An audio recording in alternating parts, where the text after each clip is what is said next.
हाय दोस्तों, मैं प्रशांत मौर्य आप सभी का अपने चैनल ड्रीम जॉब विद अंकित में स्वागत करता हूं। आज हम एसएससी एमटीएस के जीके के आंसर की देखने वाले हैं। इसका पहला सेट हम लेके आए हैं, तो कृपया कर वीडियो को अंत तक ज़रूर देखिए और अपने दोस्तों को शेयर करिए। यह set SSC MTS CGL CPO CSL सभी के लिए बहुत लाभदायक है। तो देखते हैं पहला क्वेश्चन क्या है। करगम लोक नृत्य किस राज्य से संबंधित है? तो करगम तमिलनाडु से संबंधित है। इसका सही उत्तर तमिलनाडु हो जाएगा। अब देखिए तमिलनाडु में कौन कौन से हैं।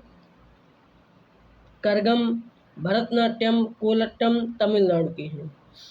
ठीक। और राजस्थान के कौन से हैं? राजस्थान में है घूमर, कालबेलिया, भवई। असम में कौन कौन से हैं? असम में बिहू, सस्त्रिया, बगरुम्बा। हरियाणा में घूमर, फाग। एक घूमर जो है हरियाणा और राजस्थान दोनों में है। इतना ध्यान रखिए कि घूमर हरियाणा और राजस्थान दोनों में है। चलते हैं नेक्स्ट क्वेश्चन की तरफ। ऐसे अपराध जिनके लिए पुलिस न्यायालय के आदेश के बिना किसी व्यक्ति को गिरफ्तार कर सकती है, उसे कहते हैं संज्ञेय अपराध। ठीक। संज्ञेय अपराध में अदालत की मंजूरी की आवश्यकता नहीं होती और गैर संज्ञेय मतलब असंज्ञेय अपराध या गैर संज्ञेय अपराध को में वारंट के साथ गिरफ्तारी होती है। जब तक वारंट नहीं रहेगा तब तक आप गिरफ्तार नहीं हो सकते। अगला क्वेश्चन चलते हैं। सोने की खदान के धंसने के कारण खबरों में रहा सिंजियांग प्रांत किस देश में स्थित है? तो सिंजियांग जो है ये चाइना में है। इसका सही उत्तर डी ऑप्शन हो जाएगा। चौथा। अगले अब चलते हैं नेक्स्ट क्वेश्चन की तरफ। मैग्नस कार्लसन निम्नलिखित में किस खेल से संबंधित है? हम सभी जानते हैं कि मैग्नस कार्लसन शतरंज के खिलाड़ी हैं। ठीक। शतरंज। अब ये मैग्नस कार्लसन है नॉर्वे के। बहुत जगह रसिया दिया रहेगा लेकिन ये नॉर्वे के खिलाड़ी हैं। अब चलते हैं नेक्स्ट क्वेश्चन की तरफ। और आप लोग कमेंट में मुक्केबाजी, टेबल टेनिस, गोल्फ के एक खिलाड़ी का नाम लिख के दीजिए। चलते हैं नेक्स्ट क्वेश्चन की तरफ। 18वीं शताब्दी में ब्रिटेन में सूती कपड़ा उद्योग के विकास का क्या परिणाम हुआ? तो इसका परिणाम यही हुआ कि भारत में कपड़ा उत्पादन में गिरावट। जब भारत में कपड़ा उत्पादन में गिरावट हुई तो ब्रिटिश में सूती कपड़ा उद्योग में विकास हुआ। सही उत्तर पहला ऑप्शन हो जाएगा। अब चलते हैं 6वें क्वेश्चन की तरफ। वर्ष 1982 में एशियाई खेलों की मेजबानी किस देश ने की थी? 1982 में भारत ने मेजबानी की थी। भारत एशियाई खेलों को 2 ही बार अभी अपने यहाँ करवा चुका है। एक 1951 में और एक 1982 में। 1951 में जब पंडित जवाहरलाल नेहरू प्रधानमंत्री थे और 1982 में फिर दोबारा हुआ था। पहला 1951 में और पहले में दूसरी रैंक आई थी। पहला जो राष्ट्रीय खेल हुआ था एशियाई खेल 1951 में नई दिल्ली में आयोजित हुआ था।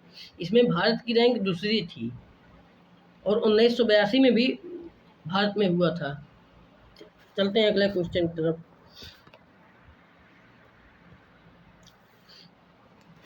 एक्जियाइमो किस भौगोलिक क्षेत्र से संबंधित है? तो ये ध्रुवीय क्षेत्र से संबंधित है। इसका सही ऑप्शन उत्तर चौथा हो जाएगा, ध्रुवीय क्षेत्र। अब ध्रुवीय क्षेत्र कौन कौन से हैं?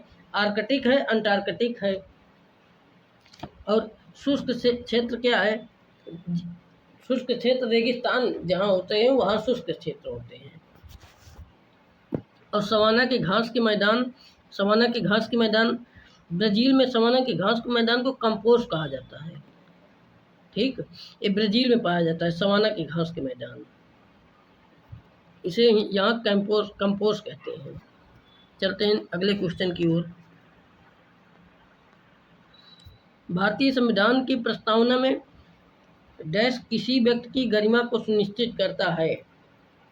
तो यहाँ क्या भरा जाएगा? ये बंधुता जो है,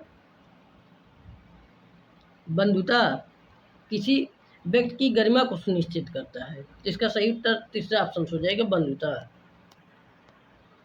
चलते हैं नेक्स्ट क्वेश्चन की ओर। अशोक के अभिलेखों के अनुसार निम्नलिखित में कौन सा मगध साम्राज्य का प्रांतीय केंद्र नहीं था? तो तैसाली था, उज्जैनी था, इंद्रप्रस्थ नहीं था और तक्षशिला भी था। तक्षशिला जो कि अब पाकिस्तान में है, इंद्रप्रस्थ दिल्ली में है। ये अशोक के अभिलेख के अनुसार मगध साम्राज्य का एक प्रांत नहीं था, या इंद्रप्रस्थ जो है वो महाभारत के एक प्रसिद्ध वो था, स्थान था। चलते हैं अगले क्वेश्चन की तरफ। The cell having well organised molecules with a nuclear member are designed as। एक प्रिंट नहीं हो पाया, अब देखते हैं अगला क्वेश्चन। इसमें क्वेश्चन को हिंदी में समझते हैं पहले। इसका हिंदी क्या कह रहा है? केंद्रक झिल्ली के साथ सुव्यवस्थित केंद्रक वाली कोशिकाओं के रूप में किसे नामित किया गया है? तो किसे नामित किया गया है? यूकैरियोटिक सेल्स को, यूकैरियोटिक सेल्स को नामित किया गया है। इसका सही उत्तर तीसरा ऑप्शन हो जाएगा। तो चलते हैं अपने अगले क्वेश्चन पे। विश्व बैंक वर्गीकरण 2022-21 के अनुसार भारत निम्न मध्यम आय वाले देश की श्रेणी में आता है। इसका सही उत्तर हो जाएगा तीसरा ऑप्शन, निम्न मध्यम आय वाले देश। अब विश्व बैंक की बात आई तो विश्व बैंक की स्थापना 1944 ईस्वी में हुआ था और ये इसका मुख्यालय कहाँ है? वाशिंगटन डीसी में। अब अध्यक्ष, विश्व बैंक के अध्यक्ष कौन है? आप लोग कमेंट में लिखिए। भारतीय राष्ट्रीय कांग्रेस का पहला अधिवेशन कहाँ आयोजित हुआ था? तो भारतीय राष्ट्रीय कांग्रेस का पहला अधिवेशन बम्बई में आयोजित हुआ था, या पहले पुणे में आयोजित होना था, फिर तो वहाँ स्थगित कर दिया गया, तो इसे बम्बई में आयोजित किया गया। अब भारतीय राष्ट्रीय कांग्रेस की स्थापना कब हुई थी? 1885 में, 1885 में। ठीक, किसके इस समय भारत का वायसराय कौन था? भारत का वायसराय डफरिन थे। डफरिन के समय में कांग्रेस का स्थापना हुई थी। अब चलते हैं अगला क्वेश्चन की ओर। Fungi can grow on which of the following item. ये जो कवक होते हैं किस पे उग जाते हैं? किस ऑप्शन है, किस किस पे उग जाते हैं? तो पहला रोटी पे या ब्रेड पे कवक जो सफ़ेद सफ़ेद लगा रहता है, अचार पे, लेदर चमड़ा पे, क्लॉथेज मतलब कपड़ा पे। तो ये जो है कवक ये चारों पे लगते हैं। इसका सही उत्तर हो जाएगा ये चौथा ऑप्शन, पहला, दूसरा, तीसरा, चौथा, मतलब चारों पे लगते हैं। कपड़े पे भी, चमड़े पे भी, अचार पे भी, रोटी पे भी, सब पे कवक पैदा हो जाते हैं। किस प्रकार की कृषि भूमि का उपयोग भोजन व चारे की फसलें उगाने के और पशुधन पालन के लिए किया जाता है? तो ये मिश्रित कृषि का उपयोग करते हैं। इसका सही उत्तर दूसरा ऑप्शन हो जाएगा। ये दुग्ध कृषि नहीं होगा, नहीं, दुग्ध पशुधन पालन के लिए दुग्ध कृषि लगा दो, मिश्रित कृषि होगा, मिश्रित कृषि होगा। उसके बाद हम चलते हैं अगले क्वेश्चन की ओर। निम्नलिखित में से कौन सा अरुणाचल प्रदेश का एक कृषि उत्सव है जो गालो जनजाति द्वारा मनाया जाता है? गालो जनजाति द्वारा मोपिन मनाया जाता है। अरुणाचल प्रदेश का एक उत्सव है जो गालो जनजाति द्वारा मोपिन मनाया जाता है, अरुणाचल प्रदेश का। अब चलते हैं नेक्स्ट क्वेश्चन की ओर। 16वां क्वेश्चन। भारत में कितने जैवमंडल आरक्षित हैं? तो भारत में 18 जैवमंडल आरक्षित हैं। इसका सही उत्तर हो जाएगा पहला ऑप्शन 18। उसके बाद क्वेश्चन नंबर 17 पे आ जाएं। वर्ष 2023-24 में बजट के अनुसार सरकार द्वारा प्रत्येक 1 रुपये की प्राप्ति कारपोरेशन टैक्स कितना होता है? इस पे 15 पैसे होते हैं। कारपोरेशन टैक्स 15 पैसे लगता है। उसके बाद हम चलते हैं नेक्स्ट क्वेश्चन की ओर। निम्नलिखित में कौन सी 3 प्रमुख प्रकार की शैलियों में से नहीं है? तो 3 प्रमुख शैलें कौन नहीं है? आग्नेय शैल है, कायांतित शैल है, अवसादी शैल है, चुंबकीय शैल नहीं है। इसका सही उत्तर हो जाएगा दूसरा ऑप्शन, चुंबकीय शैल। अब चलते हैं अगले क्वेश्चन की ओर। Question number 19, the race of my life के प्रसिद्ध भारतीय खिलाड़ी किसकी आत्मकथा है? तो the race of my life Milkha Singh की आत्मकथा है। ठीक, इसका सही उत्तर हो जाएगा मिल्खा सिंह। अब देखिए, मिल्खा सिंह की तो the race of my life है। कपिल देव की क्या है? कपिल देव की है cricket my style. Sania Mirza क्या है? सानिया मिर्जा के ace against odds. Yuvraj Singh के है the test of my life. अब सचिन तेंदुलकर की पूछी जाती है the playing it my way. सबके बता दिए। 19 क्वेश्चन हो गए, 25 क्वेश्चन रहते हैं एक सेट में। तो यह set CPO, CGL, CSL, MTS, SSC की किसी भी एग्जाम के लिए बहुत इम्पोर्टेंट है। तो कृपया कर अपने दोस्तों को ज़्यादा से ज़्यादा शेयर करिए, और जिन्होंने अभी तक चैनल को सब्सक्राइब नहीं किया है वह चैनल को सब्सक्राइब भी कर लीजिए। खुजराहों के मंदिर किस राजवंश के दौरान बनाए गए थे? खुजराहों के मंदिर चंदेल वंश के दौरान बनाए गए थे। ठीक, अब विजयनगर वंश जो है इसे हरिहर और बुक्का नामक 2 भाई ने किया था, शुरुआत की थी।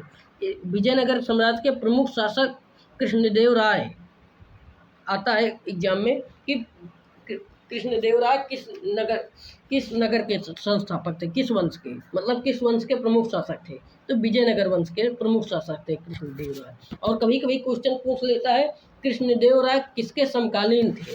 तो कृष्णदेव राय बाबर के समकालीन थे।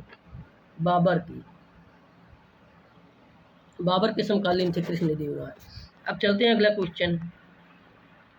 गैर नृत्य राजस्थान के द्वारा किया जाता है किसके?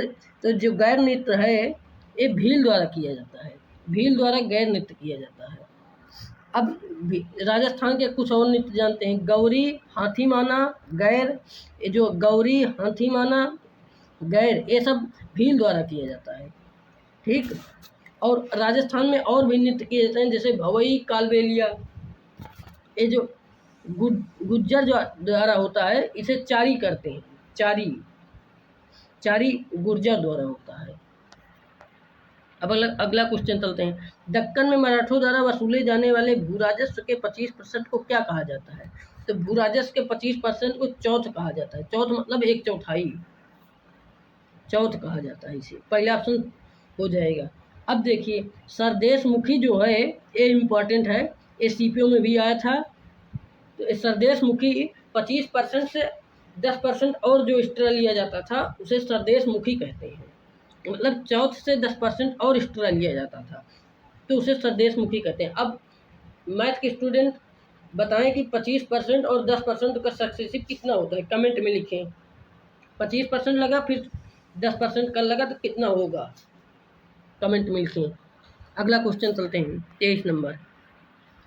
इलियास खान का जन्म लखनऊ के संगीतकार के घराने में हुआ था। वह सितार बजाने के लिए जाने जाते थे। तो इलियास खान कौन थे? सितार वादक थे। ठीक, अब सितार वादक, कुछ और सितार वादक के बारे में जान लेते हैं। इलियास खान थे, पंडित रविशंकर थे, बंदे हसन थे। और तबला वादक में कौन थे? जाकिर हुसैन, उस्ताद अल्लाह रखा खा। ये सब इम्पोर्टेंट हैं। अगले क्वेश्चन पे आते हैं। मानव शरीर का तापमान, सामान्यतः तापमान कितना होता है?